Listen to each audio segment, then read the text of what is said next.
Come on in, guys. Welcome to the second episode of Plz Survive podcast. I'm Jessica, the Superfan. Hey, I'm Rob. I'm a casual fan. Look, I'm just being casual, folks, okay? And I'm Molly, and I've officially seen my second episode of Survivor. How thrilling. It really is. I mean, like, Molly, you might be a little tongue-in-cheek with that, but, I don't know. Jess, I like getting friends into Survivor. I'm not being sarcastic per se. What you're experiencing with me saying, like, how thrilling is that while I was very confused this whole episode, and I do have a ton of questions to the point where I watched this episode 3 times, and you will think I didn't watch it once, I'm so sure. Like maybe I read an Entertainment Weekly article in lieu of watching the show. I still don't know everyone's names. Not much improvement there from the producers. They did not get my note No. last week. But, listen, the way that these things go is that we're about 4 weeks out from Survivor being my favorite show of all time. Mm-hmm. This is just anytime there's any resistance in my soul, that means it's about to become my favorite thing. And we're going to wind up in a Degrassi The Next Generation message board situation soon. So true. We're going to turn into a Survivor Rewind podcast where we have to go through Molly watching all the seasons. I think we should just start that this just gets right back into things. Like, we have not gotten an opening credit, nothing. It's just like one continuous long episode. So we're on essentially, they're telling us it's episode 2, but it's really just hour 4 of episode 1. Kyle's getting medevaced, and everyone on his tribe is feeling a type of way about it, which makes sense. And I do want to point this out. On my show, Vanderpump Robs, I had a couple of people from Drag Race on a few years ago, and I made a little quip about, people getting emotional when they get like letters from home on reality shows. And I was like, you've been away for like 2 weeks. Like, sometimes I'll go 2 months without talking. And they go, no, in these things, everything is heightened, like every moment. And I understand in Survivor, you're deprived, you're living on a beach, but like, I do forget that like what the sadness of this is, like a sadness times 10. Yeah. Yeah. I feel like, it's such a fast paced environment. And I remember, I don't watch Drag Race, but I am into 2 drag queens specifically, and one is Katya, and the other one's Plain Jane, who's on House of Villains, actually. Mhm. Plain Jane is the reason why I even started paying attention to Drag Race. But I love Katya, and she talked about how on Drag Race, she was kind of freshly sober, and she was like, you have to get me out of here. I have to go to a fucking meeting. Like, I'm Mhm. recently sober. And so I thought that was so interesting. Like, it just a reflection of how immersive that environment is. Yeah, I think they create a really desperate situation. For sure. Yeah. When I was starting out in TV, I was the cast production assistant for a reality show where all the cast lived in the same house on Cornelia Street. And Hmm. in the same house. But anyway, being in that environment, even I was not on the show, but like just like being around the people who were experiencing that so closely was like an intensity that I haven't really ever had in any other job. Interesting. It's Yeah. like a religious retreat. Back to what I said last week. These people yearn for the islands. Like they get out of there and then they want to go back. Hey, can I ask a question? Number 1 of Oh, the episode. long ago did the last season film, season 49? Because I was thinking with like some of the characters that are back, I think Savannah and Rizzo, um, that must be such a time warp for them. Like these people have not been out of it for a while. Yeah, I think 50 finished in July and it Finished filming, right? yeah, I think it finished filming in July. Um and Savannah had said she had like 10 days off in between. So 49 maybe finished like May. Yeah, I think That's they're on such a mind fuck. because they're airing one while they're filming another. And there's always like what is it, 3 months in between seasons? Well, they shoot 2 seasons back to back. Oh, okay. Like 48 and 49 were done together. Okay. And then, like, usually the alternate from 48 then gets to become a player on 49. Gotcha. Okay. Well, basically, Q wastes no time getting into game mode.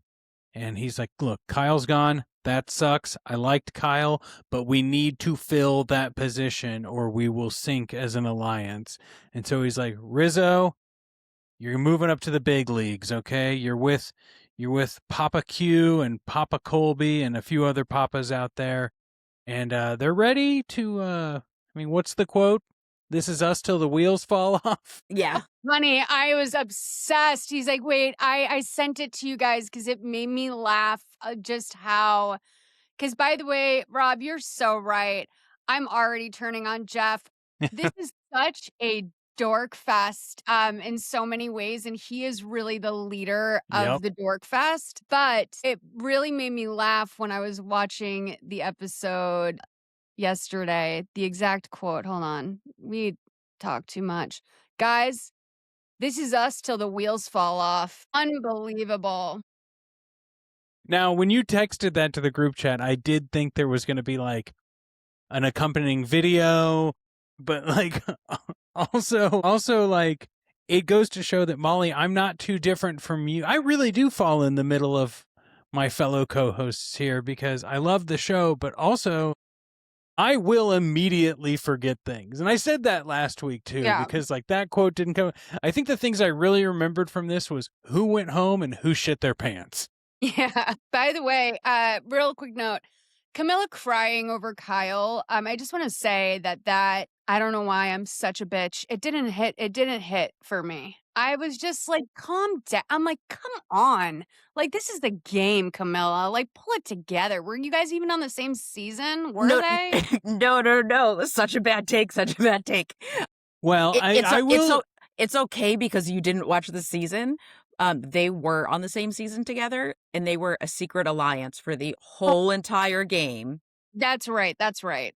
But I will say that I think Camilla last week was being like, I have to distance myself from this.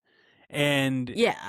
there is a level of like, it sucks to lose a friend in the game, but there's a difference between like, you guys weren't playing that same strong alliance. We hadn't even gotten the option of having that yet. Because, like, they're not boiled down to, like, new tribes yet, right? Or, like, the same big mono tribe or whatever. So, I mean, it's like having a neighbor, I guess. Like, you see him once a week. Well, it's also, like, she made it to, I think, fourth place on her season, which is, like, basically day 24. So this was also her first day ever playing Survivor without him, which, like, I don't mean to be, like, dramatic, but just, like, if you've had an ally from day one, and then you also got to take that same ally to day one on this, like, all-star season, I feel like that might be, like, a little jarring. Jess, I respect your take that my take is a bad take, but I'm going to stand by my take and say, grow up. That's just where I'm coming from this week. Don't worry, I'll be crying in like 3 weeks about these things myself. But And when you do your personal journey of watching every season in reverse, yeah, you're going to really figure it out. that helped one of my friends literally beat a serious hardcore drug. They're like one of the hard ones. They watched Survivor all the way through, and she credits poverty with getting her sober. Is there anything Parvati can't do? That's what No. I gotta say. For real. Okay, Christian shits his pants. These are some of the silly little things we get sometimes on Survivor. He's doing his funky little dance and a funky little turd falls out, and at least he's honest. He's like, my wife is gonna divorce me because I shit my pants on TV. Now, do you think that his son will be proud of this too? I think that the son is going to first be embarrassed, and then he's going to go, you know what? It didn't shake my dad, who's going to win this season potentially. I mean, it's a baby. He is going to think by the time he's old enough to understand this, he's going to think it's the funniest thing that he's Yes. ever heard in his life. Yeah. And then he might grow embarrassed, but realistically, it's too far out. But I didn't realize, I was wondering, like, what the hell are you even eating there to get sick, right? And so I was wondering, I'm like, has this happened before? And he really kind of poetically got into how there's a vast history in Survivor of people shitting themselves. But never like this. No. Like we heard about it after. We didn't like Mhm. see the before, almost middle, and after. We didn't Like, have the like this was the full tour of the restroom. Like, remember these rap videos where they always blurt out labels on t-shirts? Mhm. This Yeah. is what we get for Christian shit pants. Yes. Never got that before. What do you do to come back from that when you don't have other pants on this show? Ooh, it has to be the punishment to sleep next to him in the tent that night. Well, I noticed that he very soon after had plaid shorts on. And So I would also like to point out Pantsgate here, because this is an episode that I think has two egregious continuity edits that I usually never see in Survivor. Look, I know things get edited out all the time, and I don't want to waste too much time on this, but there were points later in this episode where we see Christian in his shit pants, and I was like, well, this is obviously before he shit his pants. And another thing later we can talk about with Aubrey walking alone, and it's a scene we see twice, but once, and I'm like, I can just believe the story you're telling. I don't have to get the B-roll footage if you're just going to show me the B-roll footage twice. Yeah. And I'm not into that. But Jess, do you want to talk to us about Joe's confessional? Yeah. Joe had almost no confessionals last season, because he's not good at them. Before I say all this, he seems like such a nice guy, such a sweet guy. And he's a Firefighter, right? 49 guy Yeah. too? Oh, yeah. Okay. Oh, no, okay. sorry, 48. He was from He's 48. But he doesn't have like the gift of it, like improvisation, of just like, gossiping it up, like whatever. He's like really intense. So his like confessionals like almost are like, if he's like the only person left on the tribe and we have to ask someone, we'll ask him. Yeah. So this was like the first time I've ever seen a confessional from him where there was like any emotion other than like, wake me up when it's over. Mm-hmm. Mm-hmm. He's He very seems like like he he's loves being been- a dad. That's the sort of Yes. thing. He seems like he's been in war. Yes. Yeah. I was wondering if he was a vet or something, because he has this sort of like closed off nature, like he's seen some shit. And I was gonna thank him for his service, but it was a little strange. I don't know if he was a vet, but his story, like his backstory, was his sister's favorite show was Survivor, and she was a victim of domestic assault, and is no longer with us. So he like played the whole like season in like her honor, and that kind of is like one of the places where 48 became the season of honor and integrity, because there were like a few people who seemed to be there like fighting for their own good cause, and it was like, who wants to be the person that smashes that? Yeah. So it got like a little, it veered away from kind of what the point of Survivor is, in my opinion. Yeah, it's and we see that later in this episode, because look, I think Devin says it, like Joe seems like a really good friend to have outside of Survivor. You Mhm. know, like, but not on Survivor. And he did a similar like freak out like this towards the end of his season with Yeah. Shaheen, where Kyle and Camilla had like tricked him because nobody knew that Kyle and Camilla were working together. Kyle, who was Joe's best friend, was like, Shaheen has an idol. And then Camilla, who was seemingly unrelated to like that whole group of men, like came to Joe and was like, I think Shaheen has an idol. I think I saw an idol. And like that was when he got duped, and he asked this guy Shaheen if he had an idol. Shaheen said, no, I don't have an idol, which he didn't, because Kyle and Camilla made it up, and it like sort of made Joe like tailspin into like a meme of just like all of the faces of the people in the island and like not knowing which one was his friend and which one wasn't, and like really and then it like the way that he behaved after that was like very similar to this. Mm-hmm. Is it too early to talk about like more of the Devon stuff and what the team sort of is experiencing with Joe? I don't know if it'll save time or take us back, but again, guys, I don't have all the history and information these guys have, so I'm going to be drawing a little bit from my personal experience. My biggest fear is being who Joe is in this game, where they have to handle him Mm-hmm. and they had to have a, what did he call it? A jotation. A rotation. We have to play around him. It made me feel very sad. It was like that's my worst nightmare. And I don't know if he'll feel it when he watches this back the way that I know I would if I found out that everyone was sort of handling me.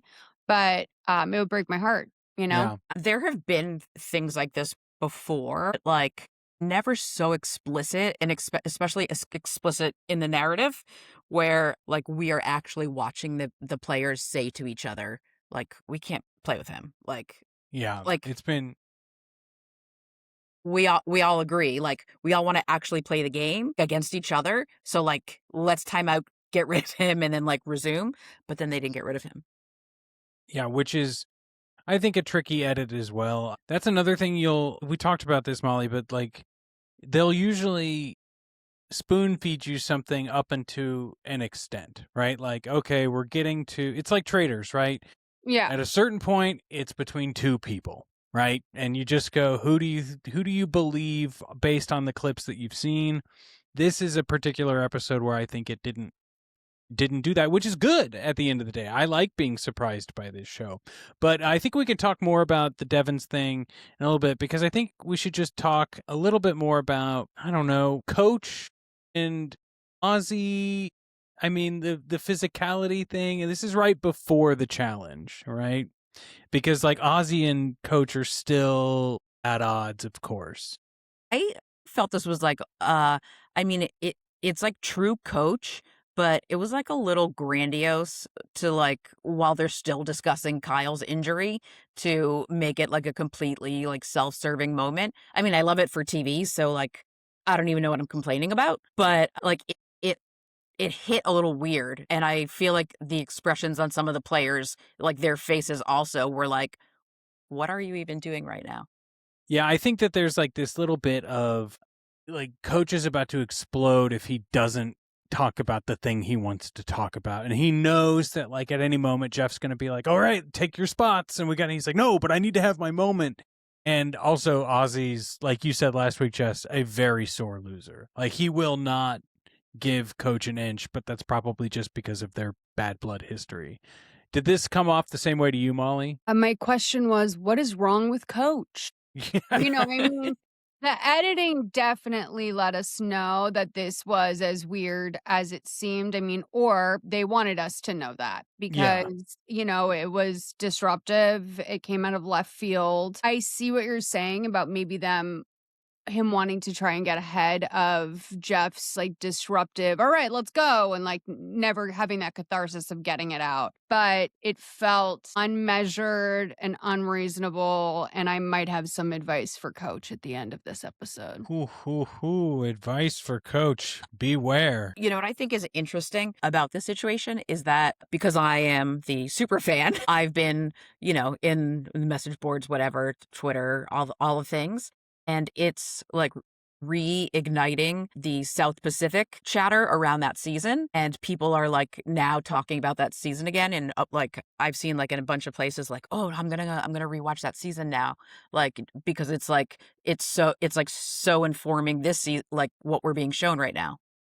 And why is that? Like I don't remember that season, so I don't even know. So it was all new players, and each tribe had one new returning player. So Ozzy came back and was on one tribe. Coach came back and was on another. Ozzy's tribe did not like him. He was like the big provider guy, and they were like, "Yeah, we love the fish. We love the fish." And then we're trying to like get rid of him. And Coach had his Christian cult. Okay, that was that season. Gotcha. Interesting. Okay, well, let's talk about this reward challenge. Kahlo has to sit someone, so they sit Camilla. I don't know why. I This think is- that's weird. Like, I think you want to sit a strong guy so that you can sit one of your weaker players during the really important challenge. But important being immunity. Okay. But I guess there's also the theory of like, well, we don't know what it is, right? And so it could just be that they're doing something there. Did he? Go ahead. Rob, were you surprised that Camilla didn't look for an idol or a scroll underneath the Sandra Diaz Twine sit-out bench? No, because I think has that only happened once ever on Survivor. I feel like it's happened more than once. I think it was just such a big moment. And listeners, write in. And in fact, tell me I'm wrong in the form of a 5-star review on Apple Podcasts. That would be great. Yes, please. I only This is a remember it great ever time happening to once, but say, real quick, this is a great time Yeah. to say. Make sure you're subscribed if you're enjoying this, if you want to go on our journey. You know, by the time we get 2-3 episodes in, I might be the Survivor expert. You never know how involved I get. And please leave a comment and send this to your Survivor loving friend or your Survivor Yes. newbie friend that you're trying to get into it, because this might be that for them too. It really might be. And I do love the idea of secret idols or like non-traditional places, like not just a tree, right? And so I love, like, by the end of this episode, we get a scheme that involves that idea. Mm-hmm. Anything about this reward challenge that jumped out to you, Molly? Frankly, I don't care. I mean, I told you Yeah. guys last week, like these barely register for me. I'm very confused the whole time.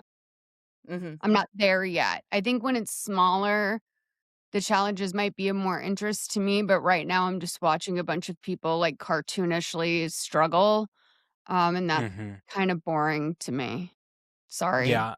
I mean, no, do not, never apologize. The thing I wanted to just bring up, because I know we're not talking about challenges that much, but just how much do you think Molly would have freaked out if she saw Rome attempting that puzzle a few seasons back? There was a Twitch guy, Molly, who Yeah. thought he was like a gaming expert, but really was just a huge dork. And Yeah. not like Christian, like Twitch guy dork. So he also was like cocky. Like he was like like ninja. the cool. I think he really would like to be in that circle. And he's like, I got this. I'm a gamer. I know puzzles. And he sat like a 3rd grader with like his legs spread open and like trying to do this puzzle. There's one piece in the middle, and he's just taking each piece individually, and he looks like he's in kindergarten or something. Like, Is this what you trying to meant when you were saying last week? Like, don't put your guy that you're like, you think he's really good at puzzles on puzzles. exactly. Like, Yeah. you just don't know what's gonna happen there. A smart, quote, smart person, a person who thinks they're smart, it doesn't matter. If you can figure out shapes in a picture, anyone can go on the puzzle. I think average people are probably better at puzzles on the whole because they're not overthinking it as much. And we get into Dunning-Kruger territory really heavily if someone is like maybe good at a game or something, Yeah. you know? Jess, anything else before we move on?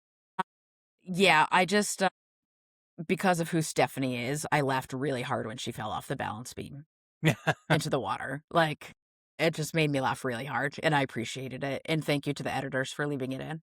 Of course, they know what they're doing. And poor Aubrey missing the target and becoming a Hall of Fame GIF. Just amazing. That's hard. Like, I'm surprised so many people get that on the first run. Like, to jump multiple feet and hit a clay pot with a sword of some sort. It seems like everyone can do it, but I don't know. I think I would be missing it a lot myself. I mean, it looks wildly easy to me. Well, I'm like, that's too great to me, and I can do something like that astonishingly well. But like dead sober in the middle of the day. By the way, I gotta ask, no sunglasses? I'd lose my mind. No, Yeah. because like the reflective surface, like shows the camera guys in the reflection. I could never be on this show in so many ways. They do have unlimited sunscreen though. You just All can't right. see it. I'm just What saying. was the coach nonsensical quote? It was something like yesterday's adversaries become like is today's enemy adversary. It's God. This Ho- guy just really Hold on, loves. I have the actual quote. Let me see. I have the transcription of the entire episode. Well, aren't you fancy? No, I don't. I was just kidding. Command F. We want to get this right for all the coach heads out Okay, there. I got it. Yesterday's adversary is tomorrow's enemy.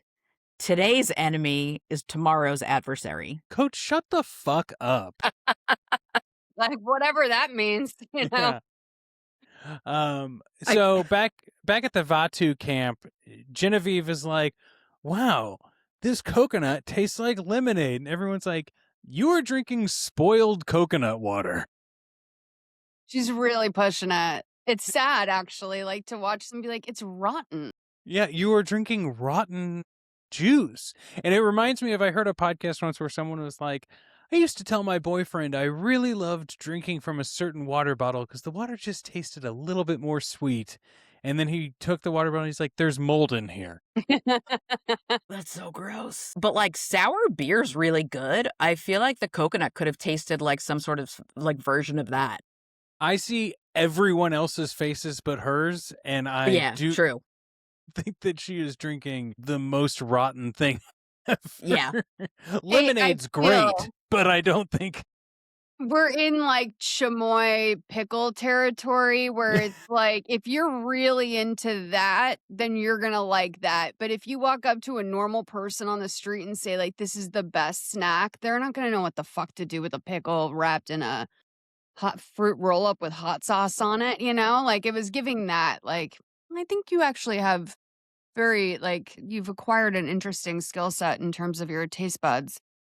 So as they're doing this, like everyone's joking around, like laughing, ha ha ha. And then like Aubrey's sitting there like sadness from inside out. Mhm. And it's like, come on, girl, like, come on. Like I need to put like the like jumper cables on her or something. Yeah. And this is when I knew that she's going to win. Yeah. This is when I knew that she's going to win. She is either going to have a fucking nuclear fallout in like episode 4 or 5 because she says something very interesting. And I'm like, I get you, girl. She says, I have a slightly dysfunctional relationship with Survivor. And she talks about how she has a hard time sort of expending her energy like all in one space and like pacing that out, which is a very self-aware note to have about yourself and also something you probably wouldn't forget after doing this once and definitely twice. I don't know how many 3 times she's been times. on. This is her 4th. Yeah. So like this is like she's probably talked about this in therapy. She's noted this about herself. She's had a lot of time to think about it. I thought this was a very interesting thing for her to say and for them to include because that means that either she is going to manage to pull off something that is very, very difficult for her and win this, or there is going to be an epic implosion. And I can't believe I said epic like that. Epic implosion in episode 4 or 5. It has to be. Yeah.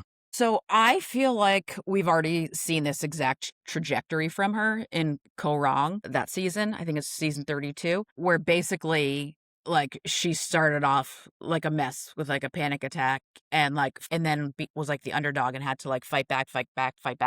And she ended up losing in the finals. And right now it feels sort of parallel to that season for me. Sure. So while she's moping about and we get the B-roll footage that we get again later in this episode of her Charlie Brown walking around, everyone goes through her bag. And I want to ask, would you all go through someone's bag if I you're gotta on tell you Survivor? something. I feel I have more respect for Colby than I already did, just knowing that he is the number one Colby in the group and inspired a million names. I was watching a true crime trial this week of a kid that was a school shooter, and his dad was on trial. And their names in that family are Cole, Colt, and Oh, God. Coley. And I was thinking, God. I'm like, I wonder if this is like the Colby fallout. Like they just start really going with the Co and the Coles. So anyway, he says, don't like, I love that he knows don't put your hands in someone's purse because this is like one of those things that will really fucking set me off. This will really Mhm. fucking set me off if I ever see someone grab for a purse or put their hands in someone's purse. Because to me, it's just like, well, why don't you just put your hands in my pants, you fucking pervert? Like, don't ever fucking put your hands in someone's purse. So I felt sensitive about this moment, but then I think Colby kind of made it a little bit better. And then, of course, I think it was Genevieve who was like actively apologizing while going through it because it is slimy. It's inappropriate. And if you did not know that that's bad, this is your chance to know it and don't tell anyone that you didn't know. Yeah. I'm 100% okay with them doing it on Survivor. Sure. Sure. I feel like it's part of the game, and not just that. Going through somebody's bag in season 2, Colby's season. Do you remember when Jerry went through? I don't know if you watched season 2, Rob, but Jerry went through. Yes, but there's no way I remember. Jerry went through a guy's bag and said that he had beef jerky, and so everybody voted him out. And it turns out he did not have it. That was like one of either the first or the most famous going through bag.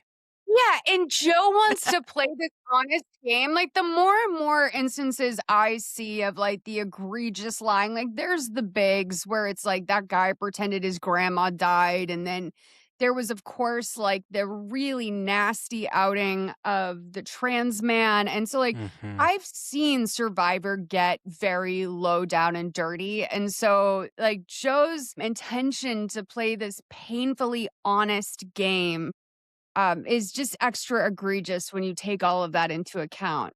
All over the Yeah. islands, people are playing differently than him.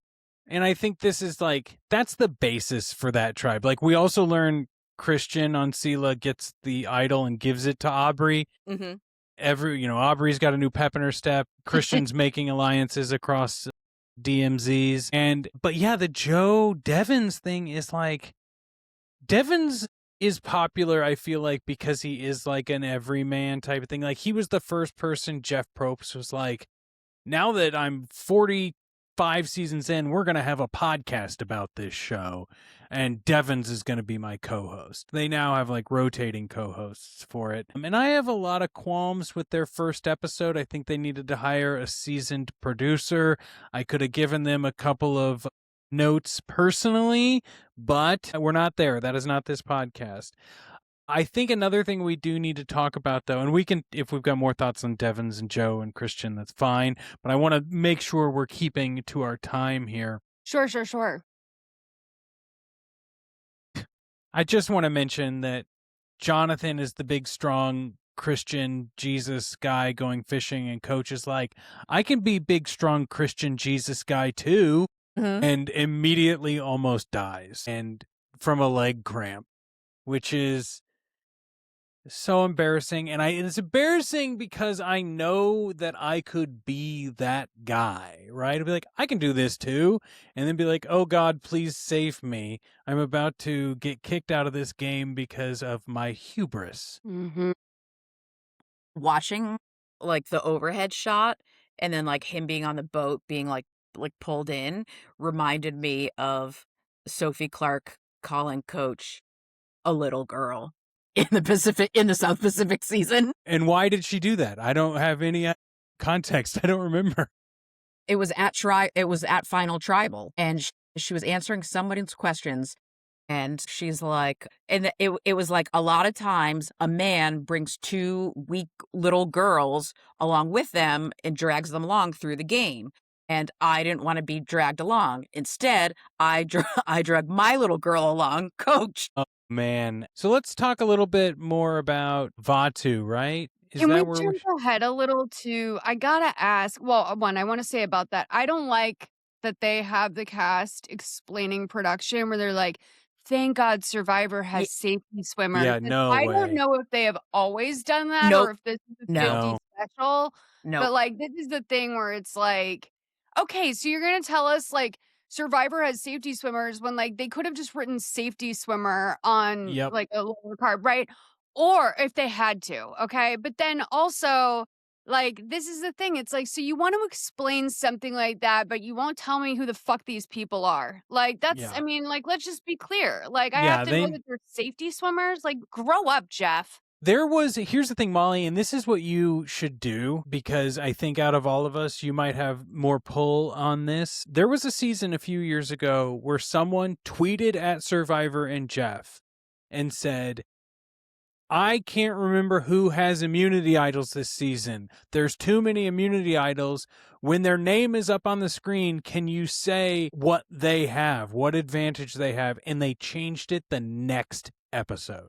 Okay, so this is great. This is great. So the three of us at the end of this, we will draft the tweet that I will send to Jeff Probst. I am no longer verified because they took away verified with Elon. So Sure. I don't have that sort of pull. Well, but I mean, we could get on Instagram too. We could do TikTok. We got to put it out to the masses, I think. Yeah, okay. Let's get that going. I'm into it. Yeah. Should we jump to the immunity challenge or Jess, is there anything you wanted to hit on before that? I just like D gets like maybe 30 seconds of screen time each episode, but absolutely like kills it with like a top 5 confessional of the episode. Like when she says about what did she say about Coach? Oh, she said Coach is old and kind of dismantled. Yeah. Yeah. Like just like with her delivery, it just cracks me up. I just have a question. Is Chrissy a former winner? No. Okay, because I'm like, Christ, it's not looking good. I don't even know why I don't remember anything about Chrissy. I vaguely remember her as a person on the show, but I don't know what's her claim to fame to be on Survivor 50 at all.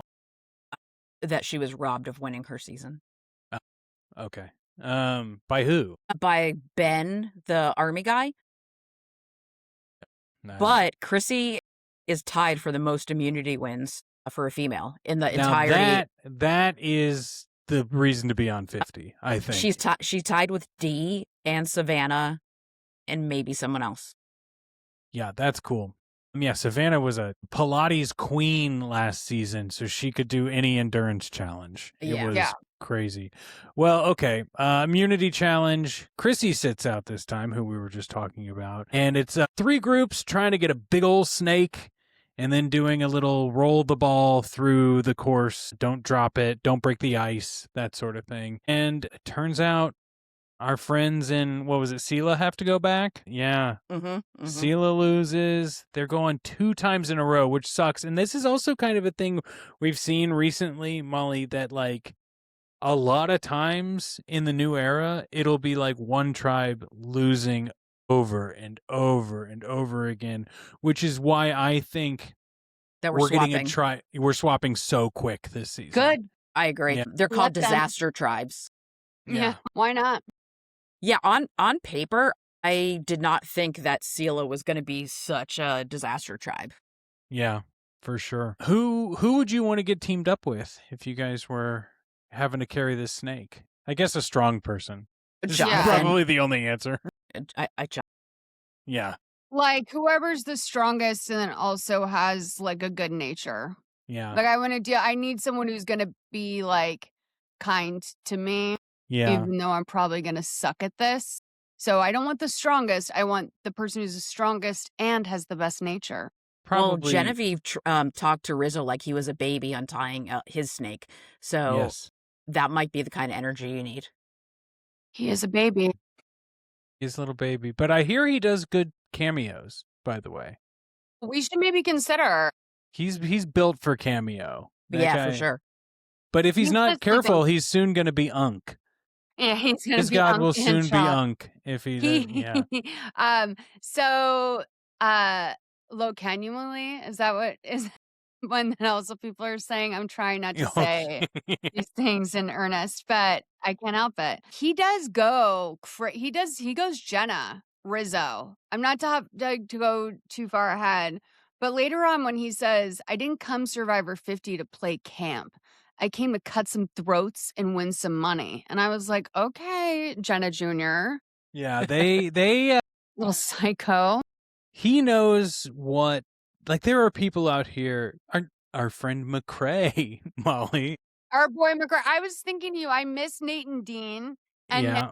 yesterday I was thinking that. And I was like, I'm going to tell him on Sunday when we do halvesies. And then while we're here, though, I will say, I miss McCrae. What about him? McCrae was talking to me the other day about like audition tapes, and then once you actually get on a reality show, like what, like the types of people, and like Rizo is the type that's like, I know what's entertaining and I know how to run those lines, and that's all that's needed for a guy like me on reality TV. And I think that's right. I mean, I think it's going to bite him in the ass sooner than later, but I think he's not totally wrong, Rizzo being able to just be like a catchphrase goofball. Well, in the context of the game, he sucks at challenges and doesn't help with camp work. And nobody knows on this season that he's like a funny narrator. So there like really is like no reason why anybody would want to keep him. Well, we'll get there soon enough. Other than being a number. Yeah. Well, and a shield, right? If he's annoying people. I mean, these people are just nuts for not taking down the fucking newbies. Like, these people don't want it that bad. It has to be so easy to turn people who are on old school against these new school people. And I think that's what the audience would want.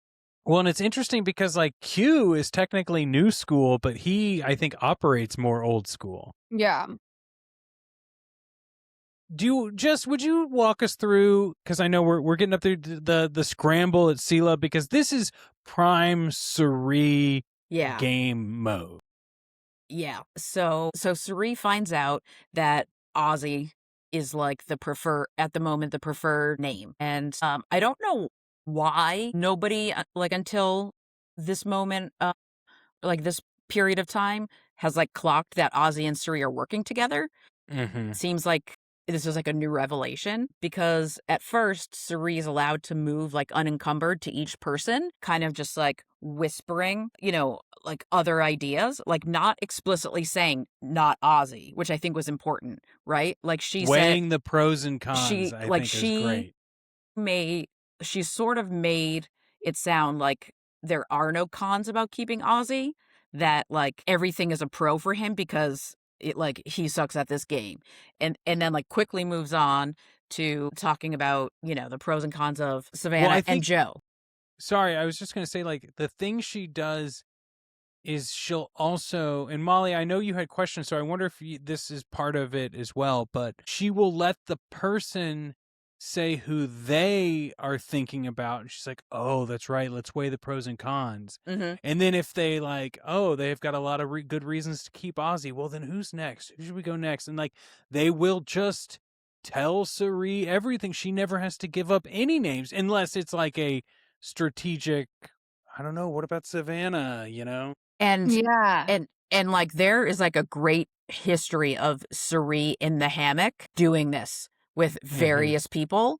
Like in Panama, she did it with Aris and Danielle, obviously in Micronesia with Parvati. And in Game Changers, do you remember Andrea Bulke? I'm going to get ahead of you. Belke? Absolutely not.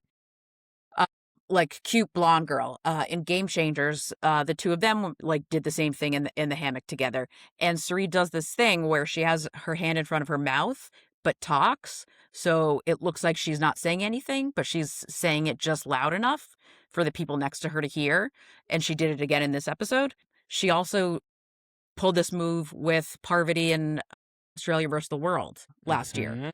So yeah, this is a skill that I am terrified of in others. I really am. I am eaten alive by a Cirie of she would walk me to my own death. Okay. Like absolutely easily. And I'm very afraid of the people who sit back. I'm very afraid of people. I'm very afraid of people that sit back in the wings and operate on the most like fucking surface level, but the deepest level, but like isn't like, like Jenna said, like, she's very limited to the team in many other ways. Like, Mm-hmm. the, she's setting up the camp. I don't think so. So I feel like this is it's a very crazy skill that I'm afraid of in real life, but it was really impressive to watch her. I was like, yeah, she is everything they say. I feel like it's like, say she is like, like I'm Cirie and Molly, you're, the person. And I'll be like, oh, Molly, like I'm gonna, take you through this scenario. And like we're gonna go like all the way around the clock from like 12, and I'm gonna drop you off at 11 p.m., but I get Mhm. myself to midnight. And because you've made it all the way around the clock, like till 11 p.m., you're like, oh, Cirie, like, did the whole thing with me. And you like don't even realize that she just took like one step further. Yep. Yeah, no, of course. I mean, I've fallen prey to a Cirie or two of the world. Listen, wait, so should we get to the Billie Eilish and then do our advice soon? How Sure. much Yeah, I time? mean, I think we kind of talked about the Billie Eilish. Christian got it and gave Hmm. it to Aubrey, right? Oh, it was just that. Okay, Yeah. good. I do want to hit Christian rocking Joe like a baby was Yeah. incredible. That was Like literally that was rocking him was that's the amazing. memeable moment though. That's the memeable moment of the And like looking episode. at him through the net was great. Yeah. Yeah. Yeah, Christian is he's great TV. I hope to God his disposition is real and that he's not a fake, because I think that it would really like ruin one of my last straws in my faith in humanity. But I will say this. When he told Rick about the idol and Rick started literally straight up going, pardon the expression, like fucking Stevie Wonder, dude. Like he was literally, he was fucking waving his hands around and his hands were up and like he was just like, I was like, what is this? He was possessed by the information of this clue. Like, and it was so in his, I don't know, it was just, it was having a full sensory experience. It was wild to me and Well, I loved it. yeah, I mean, his season, he had so many different idol things going on. And that's why on TikTok, I DM'd you that Yes. scene where Jess, I sent her the one where Rick's like, what? I was going to go home, but you wanted to make me look stupid in front of my kids? Like, Oh, and the in front of my kids thing was so, I'm like, oh, you can be a little nasty. yeah. Yeah. He's like, oh, too bad I actually found a real one. And God, they were seething. Mhm. Seething. Okay. Tribal Council, I don't think I don't know. It just, Savannah went home. Savannah It was goes a home. surprise. Yeah. It was Yeah. not a very unique one. But then there's this plan where Mhm. with that idol between Devens and Christian, this is like what we're talking about with the Sandra binge. It's always fun when someone finds an idol in an unknown spot. So why don't we just manufacture that and let people believe it's an idol? And so Christian is the court jester, and Trips gets everyone's attention because, of course, he's a bumbling fool. Of course he's going to fall. And Rick's going to plant this fake idol in front of Jeff, give Jeff a little wink, and they all go off, and we are left excited about the possibilities of this moment. Now, I have to say something. During season 40, Winners at War, Adam Klein, winner of Millennials vs. Gen X, tried to play an idol at Tribal Council that was part of the set. So the idols that season looked like fleur-de-lis like statues, and there happened to be a fleur-de-lis on top of the podium where Jeff stands. So Adam was going to be voted out, and before he got voted out, he went up and tried to pull it off the That's podium. the stupidest fucking thing I've Hold on. ever heard. What do you mean? Like that was the immunity idol and they put one on Jeff's thing. Like these people are like dehydrated. They feel insane. Like It's how desperate he was. they're So- eating rotten coconut. So the whole like jury and everyone is laughing. It turns out not to be an immunity idol. And then once it airs, Jeff has an interview with Entertainment Weekly where he says that's not something that we've ever done or are going to do because we don't want people tearing up the tribal council set. There wouldn't be an idol there. So Rizzo, I bet, who like takes in everything about the show, is going to immediately know that. I don't know how many other people are going to be able to pull that information right out of their head. Yeah. That like if they're finding something there, it's not real.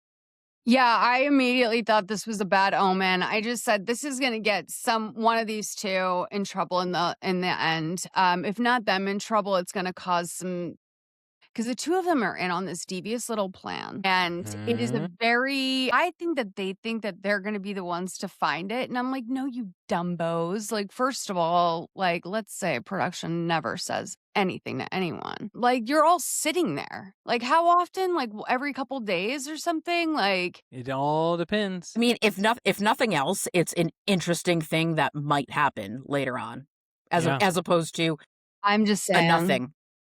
You know, We'll see how it plays out. There is a chance that Rick, with a tribe swap, never goes to tribal again until they merge into one big tribe. What is so what's tribes? When does that happen? So about halfway through, right? Yeah. But like, because there's so many people this season, I don't know when, if they're going to do a normal merge where they merge into Like one. polyamory. Yeah. Well, but I bet we're going to get the tribe swap next week, and I bet there'll be at least one more tribe swap before there's a merge. Like, I don't think next week's going to be the only tribe swap.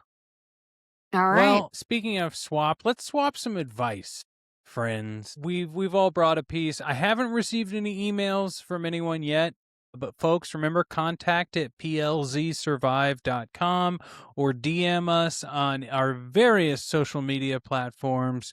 Yeah, Jessica is running that shit like the Navy right now. Like, we are Plz Survive Pod, PLZ Survive Pod on Instagram. Are you on Twitter yet? TikTok? Yep. Like, you're Blue fucking Sky. working it. Yes, you're blowing doing it well. up, and it's great. So there's no excuse, quite frankly, to not submit whatever you would like us to give advice to you on.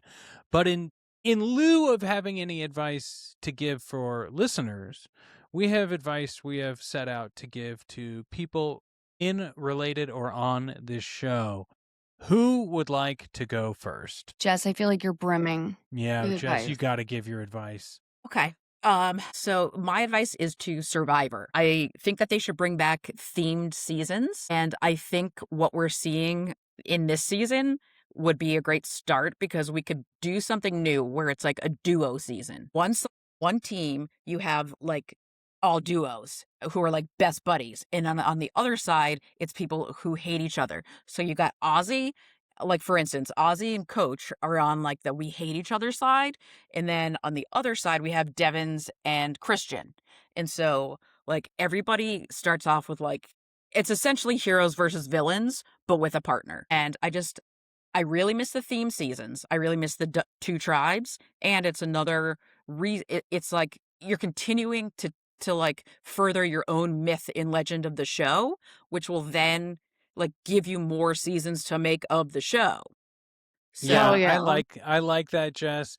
And I would like to add on to that, if they are looking to go the traders route, I wouldn't mind having more like reality TV level. I don't want Mike Whites on here. I want people that would do anything for money level. I want Rachel celebs. Riley. Yes. I want. And Rob Roush. Quite frankly, I want to see Peter Madrigal. Oh my God, you're always pushing. You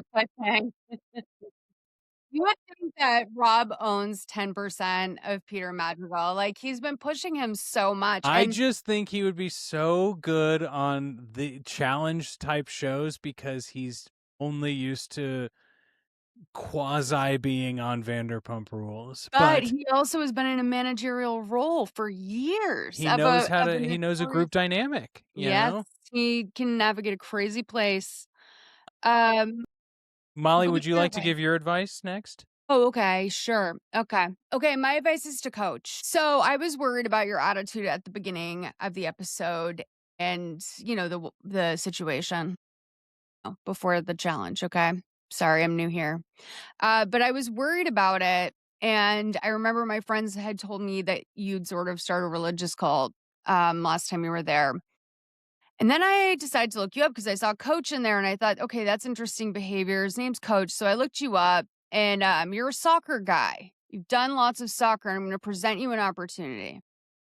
I do think that you should publicly pledge to donate your brain to science. Soccer is, and I'm not saying you have CTE, that can't be diagnosed until after death. And I hope you don't deal with that. But I think you should make a public pledge to, well, anyway, my point is that soccer, people think of football, CTE, but soccer is one of the other sports. There's plenty of other causes of CTE. I'll talk to you about them anytime. But I want you to make a pledge to donate your brain to science, and I would like you to start a campaign for other athletes, former soccer players. You know, much like things have changed on Survivor, things have changed in professional soccer. They're no longer allowed to hit the ball on the head under a certain age. And it's because you can leave high school with CTE. So, Coach, I think that would be an amazing opportunity for you and would create so much goodwill. And I also will say that if you do get in, you can't, again, there is someone who's going to offer to diagnose you with CTE while you're still living. And that is Dr. Amen, who is like a vitamin shill. Okay. So don't go to Dr. Amen. Don't do it. So I think that's it. I love that advice. I love both of your advice. My advice is a little bit more simple this week. I'm still finding my flow on who gets patented Rob Schulte advice. One person I don't have to give advice to is Libby Vinchek because she's not on this season, but I did get to interview her once and it was fascinating. I'll tell you all about it later. But it got me thinking about who I would want to interview, who I'd want to talk to in real life. And then that put me off on a whole other path. And so, not that that matters, but I need to give some advice to Rick Devens. Okay? Mhm. Rick, come in close. Put your earbuds in. Turn on noise cancellation. You need to hear this. I need you to chill out, okay? You gotta chill out, man. It is episode 2 and you are scheming and you are getting into fights and you think that you are a survivor mastermind, whether this is in the front of your brain or the back. You think you've got this whole thing figured out and you don't. Because as much as I had advice for Jeff last week, I still respect that Jeff can drop everything and flip your world. So maybe focus more on getting to the next elimination challenge or the next immunity idol than trying to craft this clever little story you're going to have because it's too early. It's good to plant those seeds, but Rick, you're getting a little cocky a little early, and I think it might be your downfall. You know, Rob, I have to, the freaking moron, the resident moron for this particular show. I fucking agree with you. I did not feel good about that fake out idol. I feel like it's going to get Christian in trouble. I think honestly what's going to happen, it's my prediction. This is going to get fucking Christian in trouble. Ooh. It's going to boomerang on him. Yeah. And Billie Eilish is going to show up and say, I am ashamed that this had my name as a part of it. I mean, I felt embarrassed for Billie this week, and I don't like to say that. I've really enjoyed Billie's young career, just, highly successful. Her pre-Survivor career. But with that said, I felt embarrassed. I did not know that we were going to get another one. I thought maybe we'd get a different artist or something. And now it's feeling, if this happens one more fucking time, and it's going to. It's like another vinyl variant. If that happens, that is classic blog bait. Like, that is something you will never fucking live down, is like the Billie Eilish, like, boomerang idol, okay? That is, you're never going to live that down. Like, especially if this season goes bad, that's never going to. It's going to be bad. It's going to be bad. More people need to call me before they do stuff like this. Think of your career, Billie. Well, this has been great. I look forward to next week's episode and then chatting about it with you all. I'm going to give the quick rundown that, folks, We're a new podcast. We need your help. Molly gave it in the middle. I'm giving it at the end here. Jess is giving it to you every single day of the week on the socials. You got to listen. You got to subscribe. You got to tell a friend. You got to tell. And if you've done all of that stuff already, you got to leave that dang old 5-star review. Mhm. I know as a producer that the 5-star reviews on Apple don't actually change the algorithm anymore, but it will affect someone coming to this show and going like, oh, what do other people have to say? Yeah. And that changes hearts and minds, which is what Worried it's Survivors. kind of controversial. Yeah. Mm. Yeah. Yeah. You And know, so I would also suggest telling your mother or your grandmother or your father or grandfather, because I bet one of them liked Survivor 20 years ago. Yeah. Mhm. For And they sure. love a podcast, that generation now, Mhm. honey. They love, they're Uh-huh. just finding them and they love them. And they want to feel young again. And that's why grandparents will listen to us because Yeah, we're just young to them. put it on I'm a their manageable. iPad for them. Yes. Actually, that's kind of the good thing to do with any parent anyway, because even if they don't listen to podcasts, then we get those downloads. So, And by the way, now that we have the target audience, if any of you ladies want to join me on Monopoly Go, I need friends on there. yes. Yep. Well, I think all of our needs have been met today. That's it for this week. Do we need to sign a come on out, guys? Or no, that sounds different. Anyway, No, The but tribe has spoken. the tribe has spoken. okay. must Should we all put- say it together? 1, 2, 3. Okay. The tribe has spoken. Okay. No, we'll do it now. 1, 2, 3. The tribe has spoken. Spoken. That was perfect. Okay. We nailed See you it. next week. Bye.